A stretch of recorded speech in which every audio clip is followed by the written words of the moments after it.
Welcome to शान sir classes. शान sir your study partner.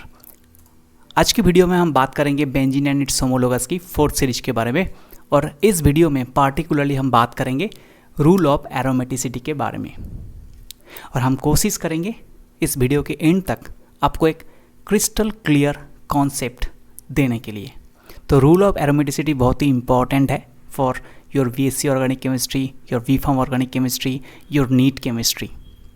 और हम कोशिश करेंगे एकदम बेसिक से पूरा चीज़ एक एक करके क्लियर करने के लिए। अगर आपको ये वीडियो अच्छा लगे तो लाइक करो, शेयर करो और सब्सक्राइब करो। तो रूल ऑफ एरोमेटिसिटी क्या है? रूल ऑफ एरोमेटिसिटी पढ़ने में हमको तीन चीज़ पढ़ना पड़ेगा। एक है एरोमेटिक, दूसरा क्या है एंटी एरोमेटिक, एक तो एरोमेटिक पढ़ लिए, दूसरा पढ़ लिए एंटी एरोमेटिक, और तीसरा क्या पढ़ेंगे? तीसरा पढ़ेंगे नॉन एरोमेटिक। क्या पढ़ेंगे? Non aromatic. तो रूल ऑफ एरोमेटिसिटी पढ़ने में हमको तीन चीज़ पढ़ना पड़ेगा, तब हमको जाके पूरा बेसिक चीज़ को हम क्लियर कर पाएंगे। तो रूल ऑफ एरोमेटिसिटी में हम तीन चीज़ पढ़ेंगे: aromatic, anti aromatic and non aromatic. तो एरोमेटिक क्या है, कैसे होता है, क्या चीज़ें हैं, ये जब हम पढ़ेंगे तब एक रूल के बारे में हमको जानना चाहिए, वो है हाकेल्स रूल। वो बहुत ही इंपॉर्टेंट रूल है। कभी कभी क्वेश्चन भी आता है हाकेल्स रूल ऑफ एरोमेटिसिटी। हाकेल्स रूल ये हमको पढ़ना पड़ेगा, ये बहुत ही इंपॉर्टेंट है। अगर अच्छे से इसको समझ लेंगे तो जिंदगी भर कभी भी रूल ऑफ एरोमेटिसिटी नहीं भूलोगे बेटा, ये हमारा वादा है। एरोमेटिक, एंटी एरोमेटिक और नॉन एरोमेटिक क्या चीज़ें हैं, ये सारे चीज़ को हम पूरा क्लियर करेंगे इसी वीडियो में।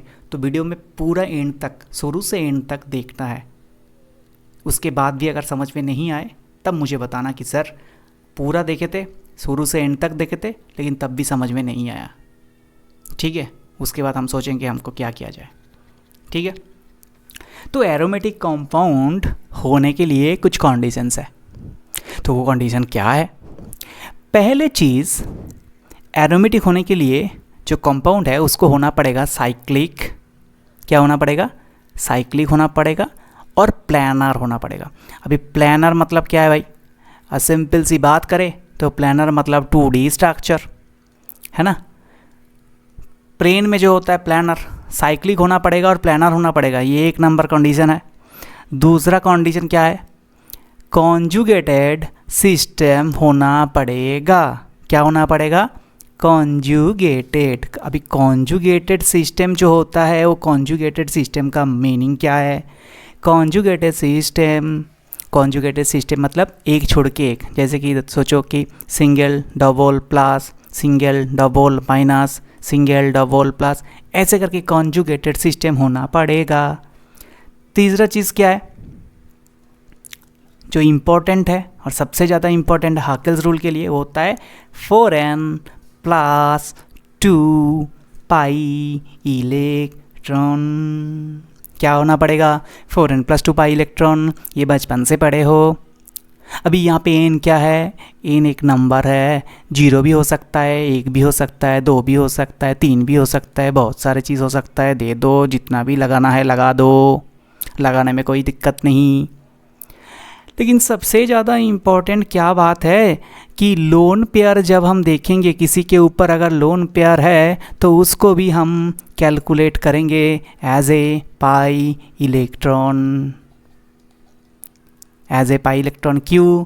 क्योंकि लोन पेयर भी पाई इलेक्ट्रॉन, जब हम डीलोकलाइजेशन देखे थे रेजोनेंस में, तब देखे थे कि लोन पेयर भी अंदर घुसते हैं, है ना। तो इसीलिए लोन पेयर को भी हम as a pi electron calculate करेंगे। ठीक है, नेगेटिव चार्ज को भी कैलकुलेट करेंगे। ठीक है, तो क्या एरोमेटिक कंपाउंड होने के लिए होना पड़ेगा साइक्लिक प्लानर। प्लानर मीन्स क्या है? Cyclic planar. प्लानर मतलब क्या है? 2D structure. प्लानर मतलब क्या है, 2D structure, 2D structure. Then होना पड़ेगा कॉन्जुगेटेड, मतलब एक छोड़ के एक। देन होना पड़ेगा 4n+2 पाई इलेक्ट्रॉन, मतलब जितना भी पाई इलेक्ट्रॉन होगा इस फॉर्मूला के दौरान जो आ रहा है वैल्यू उस बेसिस पे होना चाहिए। मैं एग्जाम्पल दे दूंगा तो समझ में आ जाएगा। अभी एंटी एरोमेटिक क्या है? एरोमेटिक तो हमको पूरा क्लियर हो गया। अभी एंटी एरोमेटिक क्या है भाई? ये तो बहुत ज़्यादा रॉकेट साइंस है। नहीं भाई, इसमें कोई रॉकेट साइंस की बात नहीं आ रहा है। एरोमेटिक में जैसे जैसे रूल है ऐसे ऐसे रूल इसमें भी है। इसको भी साइक्लिक होना पड़ेगा, इसको भी प्लानर होना पड़ेगा। प्लानर मीन्स क्या होना पड़ेगा? इसको भी 2D होना पड़ेगा। सेकेंड चीज़, इसको भी कॉन्जुगेटेड होना पड़ेगा, जैसे कि हमने पहले भी बोला कॉन्जुगेटेड कैसे होता है। लेकिन इसमें वो जो लास्ट वाला फॉर्मूला था 4n+2 पाई इलेक्ट्रॉन, इसमें नहीं होगा वो फॉर्मूला। थोड़ा बहुत तो अलग होगा ना भाई। इसमें होगा 4n pi electron, 4n pi electron. यहाँ पे n कभी भी 0 नहीं होगा, 1 होगा, 2 होगा, 3 होगा, ऐसे करते करते होगा। लेकिन n कभी भी 0 नहीं होगा, क्योंकि n अगर 0 हो गया मतलब पूरा 0 हो गया भाई रे। पूरा 0 मतलब तो खेल ख़त्म, पैसा हज़म। तो एरोमेटिक कंपाउंड में जैसे जैसे रूल था इसमें भी ऐसे ऐसे रूल है, लेकिन थोड़ा बहुत चेंज है। क्या चेंज है? ये 3 नंबर पॉइंट में चेंज है। ये है 4n पाई इलेक्ट्रॉन, जहाँ पे n = 1 2 3, n ≠ 0, कभी भी 0 नहीं होगा एंटी एरोमेटिक के लिए। लेकिन एरोमेटिक कंपाउंड में 4n+2 पाई इलेक्ट्रॉन होगा, जहाँ पे n का नंबर 0 भी होगा, 1 भी होगा, 2 भी होगा, 3 भी होगा, ऐसे करते करते जाएगा। अभी बोलोगे कि सर एरोमेटिक भी हो गया, एंटी एरोमेटिक भी हो गया, तो नॉन एरोमेटिक क्या है?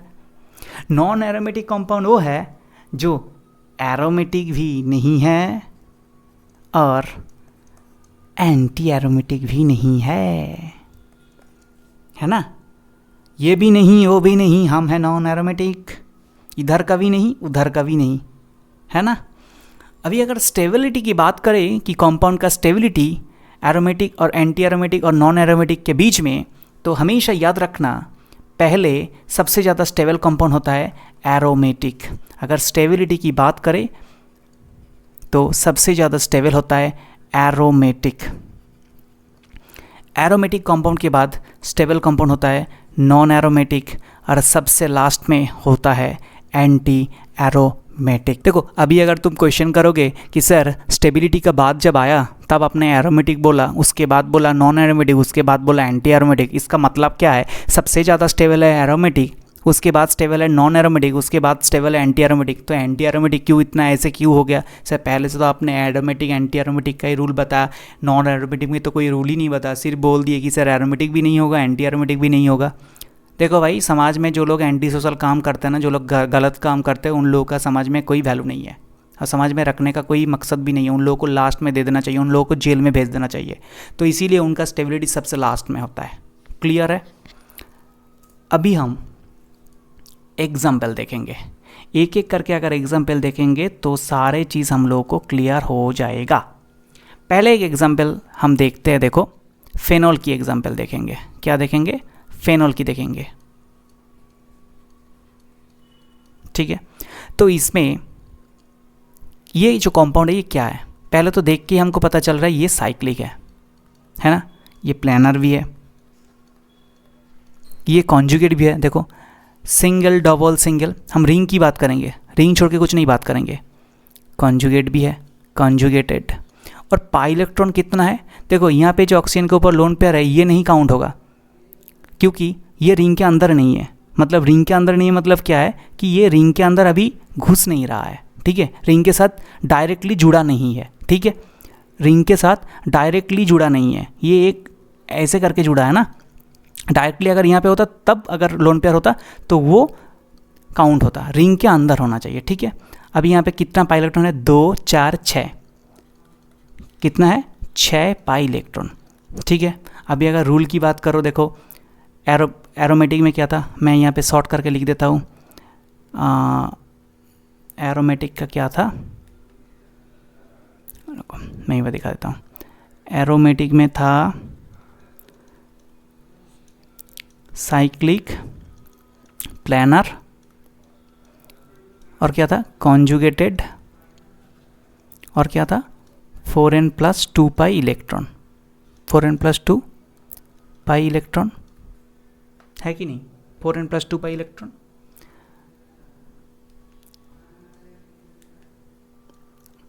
और एंटी एरोमेटिक में क्या था, सेम साइक्लिक, प्लानर, कॉन्जुगेटेड, लेकिन क्या था, 4n पाई इलेक्ट्रॉन। यहाँ पे इनका नंबर होगा 0 1 2 3, यहाँ पे n नॉट इक्वल टू 0, लेकिन n इक्वल टू 1 2 3 ऐसे करके होगा, ठीक। तो 4n + 2 पाई इलेक्ट्रॉन में अगर n का नंबर 1 दे दो तो क्या होगा, 6 पाई इलेक्ट्रॉन। तो यहाँ पे भी 6 पाई इलेक्ट्रॉन हो रहा है। तो इस फॉर्मूला और इस जो नंबर है ये मैच हो रहा है कि नहीं हो रहा है, हो रहा है। तो ये होगा एरोमेटिक। नेक्स्ट एक एग्जांपल देख लेते हैं। देखो ये वाला एग्जांपल,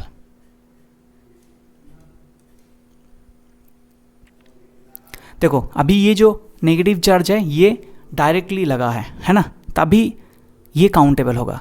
2 2 4 6, 6 पाई इलेक्ट्रॉन है, साइक्लिक है, प्लानर भी है और कॉन्जुगेट भी है, ठीक है। तो ये क्या होगा, एरोमेटिक। अभी एंटी एरोमेटिक का कुछ एग्जांपल देख लेते हैं। एंटी एरोमेटिक वाला चीज़, एंटी एरोमेटिक, ठीक है।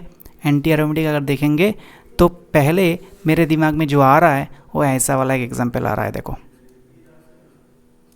ये प्लस, ठीक है। देखो ये साइक्लिक है, प्लानर भी है, अच्छा कॉन्जुगेट भी है। देखो एक छोड़ के एक है, कॉन्जुगेटेड भी है, लेकिन इलेक्ट्रॉन कितना है, 2 2 4, 4 पाई इलेक्ट्रॉन।